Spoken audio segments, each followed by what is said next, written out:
उमरखेड तालुक्यात अवैध धंद्यांचे माहेरघर, रेती माफियाचा राजरोस, महसूल पोलीस प्रशासनाची मिलीभगत. उमरखेड तालुक्यातील हराशी झालेल्या रेती घाटाची व अवैधरित्या चालविणाऱ्या रेती घाटाची वरिष्ठ पातळीवर चौकशी करण्यात यावी. पैनगंगा नदीपात्रात एकाच रॉयल्टीवर 10 ट्रॅक्टर व टिप्परची वाहतूक करीत आहे. या रेती माफियांकडून शासनाला दररोज लाखो रुपयांचा चुना लागत आहे. या रेती घाटाच्या मदतीला पोलीस प्रशासन व महसूल अधिकाऱ्यांची मिलीभगत असल्याचे जनतेतून बोलले जात आहे. पंतप्रधानमंत्री आवास योजनेअंतर्गत घरकुलासाठी 5 बरास रेती घरकुलासाठी लाभार्थ्यांना तुटवडा असे अनेक प्रश्न सोडविण्याकरिता उपविभागीय अधिकारी कार्यालयासमोर 5 मार्च 2026 रोजी भारतीय दलित कॉब्राचे वकील, भारतीय पत्रकार संघाच्या विद्यमाने विमुक्तता पोषण करण्यात आले.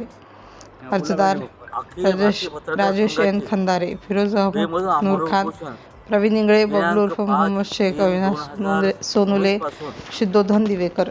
सिटी इंडिया न्यूजसाठी प्रतिनिधी बबलू उर्फ मोहम्मद शेख, उमरखेड. बघूया त्यांची खास प्रतिक्रिया.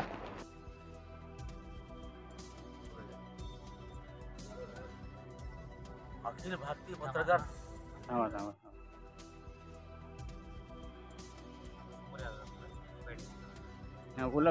अखिल भारतीय पत्रकार संघाचे बेमुदत आमरण उपोषण दिनांक 5/3/2024 पासून दुपारी 1च्या दरम्यान सुरू झालेले आहे.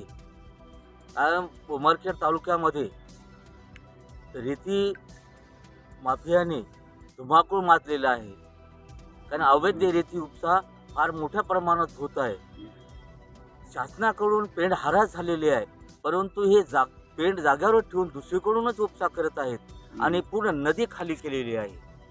शासनाला याच्याबद्दल माहिती विचारली होती का तुम्ही? हा, विचारली होती, कारण लेखीमध्ये विचारलेली आहे. दुसरी गोष्ट आहे, यांनी प्रत्येक रेती पेंडावर CCTV कॅमेरे बसवण्यात यावे. कारण महसूल विभागाचे कर्मचारी अधिकारी कोणत्याही रेती पेंडावर जात नाहीत आणि त्यांचे लक्ष नाही. त्यामुळं हे रेती म्हणजे माफिया फार मोठ्या प्रमाणात उपसा करत आहेत. दुसरी गोष्ट आहे, म्हणजे शासनाचा नियम आहे की घरकुल लाभार्थ्यांना रेती कमी दरामध्ये देण्यात यावी, परंतु हे जेवढे दुसऱ्यांना देतात तर 16 ते 17 हजार रुपये ट्रीप घरकुलवाल्याला देतात.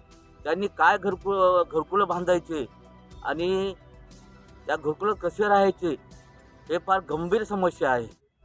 आता उपोषण किती दिवस चालू राहणार आपलं? आता बेमुदत आमरण उपोषण आहे. हे जोपर्यंत आमच्या मागण्या मान्य होत नाहीत तोपर्यंत आमरण उपोषण चालू राहील.